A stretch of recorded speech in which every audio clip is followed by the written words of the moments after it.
All right, we should be getting audio in a little while from now. The Prime Minister speaking at the Shanghai Cooperation Organisation Summit in Tianjin. The National Security Advisor Ajit Doval with him, the Foreign Secretary Vikram Misri with him as well. We briefly saw video of President Xi Jinping addressing this gathering over here. This is important, and I think India's big priority out of the SCO summit, or certainly one of them, in addition to strategic autonomy, would be to get absolutely firm, clear-cut references to terrorism. And that is directed very much in Pakistan. It comes in the context of Pahalgam. I think it was Shiv mentioning a little while earlier on that Rajnath Singh, the defense minister, did not sign on to a defense minister's agreement of the SCO earlier on because there just wasn't enough reference to Pakistan and its role in Pahalgam and its role as a central hub for terror. In fact, the entire terrorism dialogue and business needs to be looked at afresh, given the fact that you've got top American generals in the last couple of months actually talk about Pakistan's assistance to the United States when it comes to fighting the ISIS-K. That may be all very well, but India would like to see more clear, categorical references to Pakistan's own role as a state sponsor of terror. Now, would you say that between India and China, relations have come a step further from the point, like Vishnu was mentioning, when in the address earlier, Rajnath Singh did not sign on it because there was no mention made of Pahalgam at all. But yesterday, when the bilateral happened between Modi and Xi, and this is what Vikram Misri said later in the briefing, he said that it was made very clear that action against terrorism should be a prerequisite for future relationship between the two countries.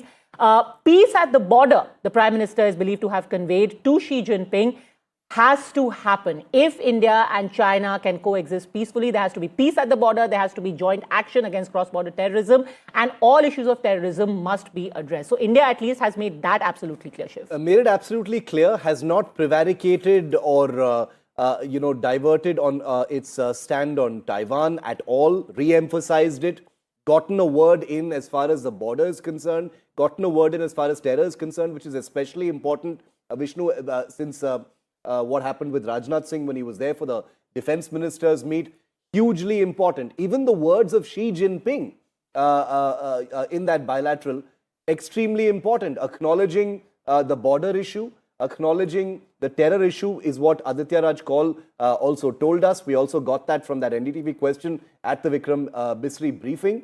And therefore, I think from the SCO itself, from the forum of the SCO itself, these key meetings, I think, are going to have a huge impact as far as India's next steps are concerned with both these countries, but also vis-a-vis the United States. I think the big question right now, we can talk about the global south. We can talk about how this troika is in many ways a kind of aligned anti-tyranny front that has formed in Tianjin. But the big question, the big gorilla in the room, one more animal I'm adding to the conversation, is what is Trump going to say? How is India going to react? Let's be very clear about one thing. We've got to be realistic about one thing. The India-US relationship is a deep and wide one. There have been frictions here. There have been breakdowns here. Many people feel that it's going to take years to rebuild trust after the very harsh things that have been said by Trump and his people. But this is a relationship that can't go away. Vishnu? No, I don't think it's going to go away. I think it's going to be on pause until Trump goes. This is Trump's second term. He's not going to be president after this, unless, of course, he decides to be president after this, which would be quite interesting. But can I just say that, when one talks about terrorism, why is the reference from Xi particularly important? Because whose nationals are being killed in Pakistan? It's Chinese nationals. There has been protests in Balochistan on what China has been doing as far as their economic initiatives, their belt and road initiatives cutting across Pakistan, their economic corridors, and Chinese nationals have been killed. And therefore, China is a party when it comes to attacks on its nationals in Pakistan, by people who are not aligned to China at all. So that being the case, China certainly should perhaps consider a stronger statement. And that is why in India, Vishnu, people keep talking about this grey in the relationship that we have with China, especially on the issue of terrorism. Yes, Chinese nationals are also victims of Pakistan-based terror. But at the same time, you had China blocking India's effort to try and get a UN sanction on 5 Pakistani or Pakistan-based terrorists. You also had, and we've spoken about that at length, China giving intelligence to Pakistan during Operation Sindoor. So on the one hand, you yourself are victimized by Pakistani terrorists, but yet you don't let them be sanctioned. You veto India's efforts. And that really is the gist of why India perhaps will be looking over its shoulder while we see all of this warmth. You know, I do believe that what's going to come out of this in terms of the multilateral setup, Shiv and Padmaja, is a stronger BRICS. And that's something that really works against American interests. Donald Trump has spoken about the US dollar being threatened possibly by another currency. India has said that no, the dollar, as far as India is concerned, remains predominant as an international currency. But then, you know, when it comes to BRICS and the entire conversation around currency, it is something which might emerge once again, but certainly as an economic bloc and a grouping, and one which has a significant say in international matters, I would suggest that America would once again be wary about where BRICS stands. And if I may just interrupt for a second, you know, if you could just talk about what kind of an impact these images will have on our domestic politics. Remember, again, we are going to head into yet another election season. Post-Operation Sindoor, we've seen a lot of talk about India's surrender. Why did we have a ceasefire again and again? As we speak today, Congress is also concluding its Vote Adhikar Yatra in Bihar. That is believed to be a yatra which will give impetus to their election campaign. So the BJP will want to milk this. You know, all of these images are being put out by the party saying SCO delivers, with Xi Jinping, Putin and Prime Minister Modi standing together. You know, the party has commented on the hug between Putin and Prime Minister Modi, saying the warmth, the friendship, because they would want to do away with the kind of rhetoric, or at least try and counter the rhetoric we've seen so far, that India right now is the weakest that we've seen in the recent past. They've attacked us. The opposition has attacked the government on its relations with China, on its relations with Pakistan, and most importantly, on his relations with Donald Trump and America. You know, I think you're right when you say the BJP tends to milk these photo ops and things like this, especially when the Prime Minister is abroad. You know, that is the nature of politics, and the Prime Minister is the big brand ambassador, not just of the country, but also the party.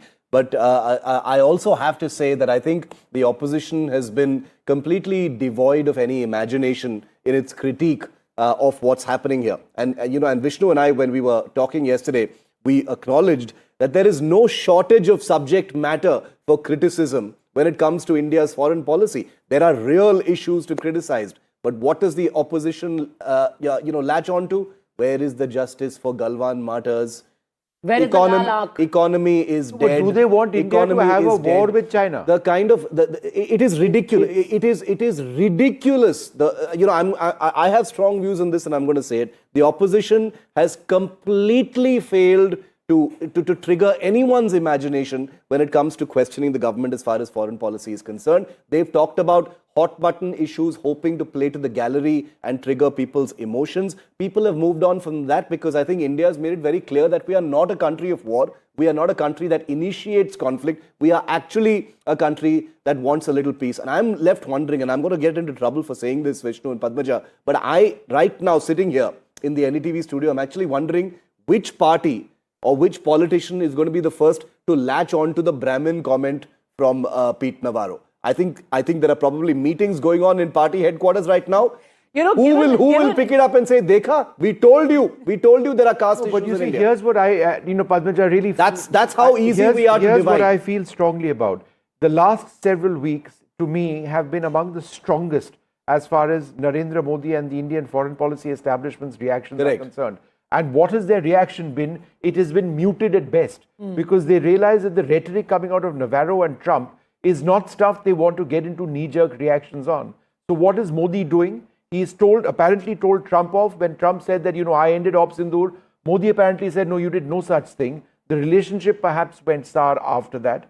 India has said that America is being, there are double standards as far as what America is concerned when it comes to their own imports. But then you've kept quiet by and large. And you've gotten about the business of foreign policy by going to Japan, which is another huge strategic partner, which has problems now on tariffs with America as well, going to China, all of what is happening over here, and just getting the job done, right? It's not a tutu meme happening. All of that rhetoric is coming from America. And it all This is a strong time for Indian foreign policy. Why isn't the opposition talking about it? And it's almost as if America wanted that to happen, for India to react violently, for there to be some kind of public slanging match between Donald Trump and Prime Minister Modi. And instead, you've had India going about its business, Prime Minister going to Japan, now the SCO meet in China. And, we spoke earlier of how a lot of things that are happening domestically, politically in India, are being picked up by the American establishment. And it's not just this entire Brahmin Maharaja comment.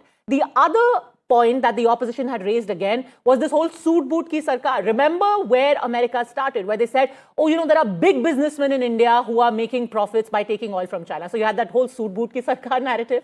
Then you went into the whole Maharaja point, and now you have quickly descended into casteism, invoking the Brahmins who are profiteering at the cost of the rest of the Indians. So it's almost a playbook. It's almost as if America is looking at how our domestic politics is playing out and saying, hey, that's a good point. Next, you will probably have them on the same platform in the Vote Adhikar Yatra, and they'll say vote chori is happening. It is so sad. I've been a strong votary of the India-US strategic relationship 25 years ago, when we were getting around to the first stages of military exercises, with America. Yeah. There was so much that America was actually saying, India just doesn't trust us. We're trying so hard, this, that, the other. And slowly, through foundational agreements, they actually went to this level where you've got data sharing between American platforms and Indian platforms, extremely sophisticated American weaponry here on Indian soil, intelligence sharing on a real-time basis, incredible opportunities for American business in India. We had a defense summit. You've got Boeing in India, Lockheed Martin in India, General Electric in India, doing business in India for the American market. How does America not benefit from it? Okay, you've got orders of more than 100 jet engines coming in, and yet you've chosen to take all of that and throw it away. Okay, and now we've got a political leader, Congress leader, saying for a long time India has been accusing China of its double standards and double speak on terrorism. Now Prime Minister Modi tells President Xi that India and China are both victims of terrorism. If this is not the so-called elephant capitulating before the so-called dragon, then what is? The self-proclaimed 56-inch chested leader now stands thoroughly exposed. Who said he this? betrayed national interest. Do we know that is what is being said by leaders of the Congress right now. And that's a Jairam Ramesh tweet, is it? Yeah, that's right. So that is the nature of politics we have. It's almost like Professor Swaran saying it's a knee-jerk reaction. It's damned if you do, damned if you don't. When you had a chill, that was capitulating before China. Now when you have some kind of thaw, that also is capitulating. But seriously speaking, when saying that both India and China are victims of terrorism, do you think that India has capitulated in saying that?